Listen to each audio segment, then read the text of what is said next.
सारे संसार के तथा भारत के करोड़ों करोड़ों सनातन धर्मानुयायी योगेश्वर भगवान श्री कृष्ण का जन्मोत्सव अत्यंत हर्ष और उल्लास के साथ मनाते हैं। महाभारत काल में भीष्म पितामह सभी के श्रद्धास्पद थे। आजीवन ब्रह्मचर्य व्रत के कारण वो इतिहास में अमर हैं। युद्ध कौशल में वह अद्वितीय थे। शांति पर्व के अंतर्गत दिया गया उनका उपदेश उनके बौद्धिक उत्कर्ष का साक्षी है, किंतु फिर भी उनका जन्मदिन नहीं मनाया जाता। क्यों? क्योंकि उनका ब्रह्मचर्य व्रत परिस्थिति विशेष का परिणाम था। वह स्वतः स्फूर्त नहीं था और न ही उसका कोई लक्ष्य था, कोई प्रयोजन नहीं था। एक कामुक पिता की वासना पूर्ति में सहायक होना ही उसका एकमात्र उद्देश्य था। युद्ध में वह अपराजेय थे, किंतु वह लड़े तो किसके लिए? ये जानते हुए भी कि कौरव अन्यायकारी हैं, फिर भी भीष्म उन्हीं की ओर से लड़े, अन्याय की रक्षा के लिए, अधर्म की रक्षा के लिए। जब उनसे इसका कारण पूछा गया तो अर्थस्य पुरुषो दास कहकर अपनी व्यवस्था का कारण बताकर चुप हो गए। अंत समय में दिए गए उनके उपदेश के संबंध में पर उपदेश कुशल बहुतेरे की उक्ति चरितार्थ होती है। भरी सभा में द्रौपदी का जो अपमान हुआ, उस दृश्य को जो व्यक्ति चुपचाप देखता रहा, उसके विषय में इस बात की कल्पना भी नहीं की जा सकती थी कि वह घर का बड़ा बूढ़ा था, या उसमें ब्रह्मचर्य का तेज था, या उसकी भुजाओं में बल था, या उसे धर्म अधर्म, कर्तव्य अकर्तव्य, पुण्य पाप का ज्ञान था। ऐसे व्यक्ति का जन्मदिन कौन मनाएगा? उस समय के एक दूसरे महापुरुष थे महर्षि वेदव्यास। गीता के सामने सारा संसार नतमस्तक है, किंतु वह तो महाभारत का एक अंश है। संपूर्ण महाभारत और वेदांत दर्शन के रचयिता वेदव्यास की बुद्धि का कौन पार पा सकता है? किंतु उन बेचारों की सुनता कौन था? ऊर्ध्वबाहु विरम्मेश न ही कश्चित् शृणोति माम। व्यास के इन शब्दों में कितनी बेबसी, कितनी वेदना है।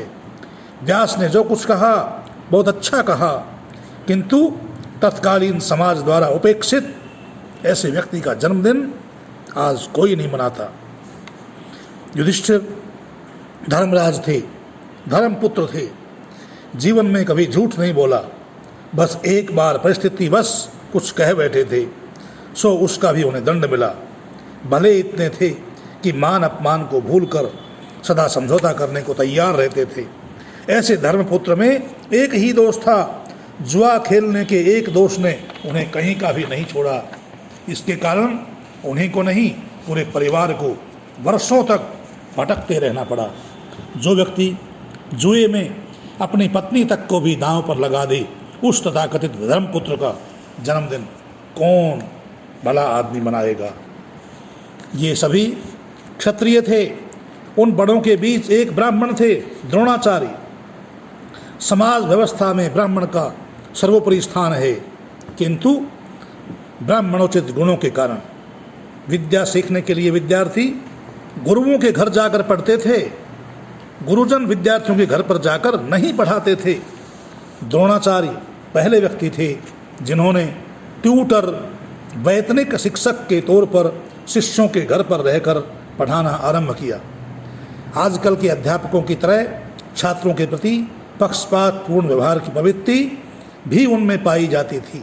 एकलव्य के प्रति उनका व्यवहार सर्वविदित है, सब जानते हैं। इस प्रकार द्रोणाचार्य ने ब्राह्मण के योग्य धर्म का उल्लंघन तो किया ही, गुरु के गौरवपूर्ण पद को भी कलंकित किया।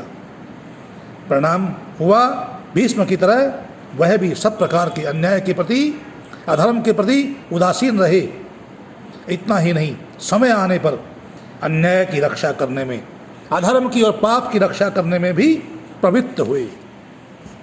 ऐसी विषम परिस्थिति में योगेश्वर भगवान श्री कृष्ण के रूप में एक ऐसा महान व्यक्तित्व उभर कर आया जो परित्राणाय साधूनाम विनाशाय च दुष्कृताम के लिए कृत संकल्प था, जिसकी भुजाओं में बल था और मस्तिष्क में दूर तक सोचने का सामर्थ्य था, जिसके माता पिता को उसके जन्म से पहले ही कारागार में डाल दिया गया हो, वह जन्म से ही विद्रोही और क्रांतिकारी क्यों नहीं बनेगा। इसलिए श्री कृष्ण ने जहाँ भी पाप होते देखा सुना, वहीं उसका दमन करने दौड़े गए। एक एक करके कितने ही अत्याचारियों का संहार किया और अंत में कुरुक्षेत्र के मैदान में सर्वम वै पूर्ण स्वाहा करके समूचे राष्ट्र को एक सूत्र में बांधकर शांति की स्थापना की। 1857 के भारत की तत्कालीन स्वाधीनता संग्राम के संदर्भ में श्री कृष्ण के सामर्थ्य का स्मरण करते हुए वेदों के पुनरुद्धारक महर्षि दयानंद सरस्वती ने लिखा है, जो श्री कृष्ण के सदृश कोई होता तो इनके अंग्रेजों के धुर्रे उड़ा देता और ये भागते फिरते। स्वमंतव्य मंतव्य प्रकाश में सत्यार्थ प्रकाश के अंत में महर्षि दयानंद ने लिखा है, मनुष्य उसी को कहना कि मननशील होकर स्वात्मवत अन्यों के सुख दुख और हानि लाभ को समझे, अन्यायकारी बलवान से भी न डरे और धर्मात्मा निर्बल से भी डरता रहे। इतना ही नहीं किंतु अपने सर्व सामर्थ्य से धर्मात्माओं की, चाहे वे महाअनाथ और निर्बल क्यों न हो, उनकी रक्षा, उन्नति, प्रियाचरण सदा किया करें तथा अधर्मी चाहे चक्रवर्ती, सनाथ और महाबलवान भी हो, तथापि उसका नाश, अवनति और अप्रियाचरण सदा किया करें। अर्थात जहाँ तक हो सके वहाँ तक अन्यायकारियों के बल की हानि और न्यायकारियों के बल की उन्नति सर्वथा किया करें। महर्षि दयानंद सरस्वती द्वारा प्रस्तुत मनुष्यता की इस कसौटी पर योगेश्वर भगवान श्री कृष्ण पूरी तरह खरे उतरते हैं। वो जीवन भर न्याय की और धर्म की रक्षा के लिए अन्यायकारियों से संघर्ष करते रहे। मनुष्य स्वभाव से स्वार्थी है, जो उसके काम आता है वह उसे कृतज्ञतापूर्वक स्मरण करता है। श्री कृष्ण के समकालीन बड़े बड़े लोगों में सभी अपने लिए जिए और अपने लिए ही मरे। श्री कृष्ण औरों के लिए, धर्मात्माओं, दीन दुखियों, पीड़ितों के लिए जिए और उन्हीं के लिए लड़ते लड़ते मर गए। इसलिए समाज व राष्ट्र आज भी उन्हें स्मरण करते हुए प्रतिवर्ष उनका जन्मोत्सव धूमधाम से मनाता है। आजकल राजनेताओं का दो प्रकार का जीवन होता है, सार्वजनिक जीवन पब्लिक लाइफ अलग और व्यक्तिगत जीवन प्राइवेट लाइफ अलग। सार्वजनिक जीवन में आदर्श प्रतीत होने वाले नेताओं के भीतर झांक कर देखने पर उनसे घृणा हो जाती है। श्री कृष्ण के व्यक्तिगत जीवन के विषय में महर्षि दयानंद सरस्वती ने लिखा है, श्री कृष्ण का इतिहास महाभारत में अति उत्तम है। उनका गुण, कर्म, स्वभाव और चरित्र आप्त पुरुषों के सदृश है, जिसमें कोई अधर्म का आचरण श्री कृष्ण जी ने जन्म से मरण पर्यंत बुरा काम कुछ भी किया हो ऐसा नहीं लिखा। महर्षि दयानंद सरस्वती द्वारा श्री कृष्ण को इतना बढ़िया प्रमाण पत्र देना अपने आप में अत्यधिक महत्वपूर्ण है। महाभारत काल में ऐसा महान व्यक्ति अन्य कोई नहीं हुआ, इसलिए महाभारत के पात्रों में श्री कृष्ण का ही जन्मोत्सव मनाया जाता है, अन्य किसी का भी नहीं मनाया जाता। आप सभी से निवेदन है कि चैनल को सब्सक्राइब कर लें ताकि आपको नए नए ज्ञानवर्धक वीडियो प्राप्त होते रहें। इति ओम शम।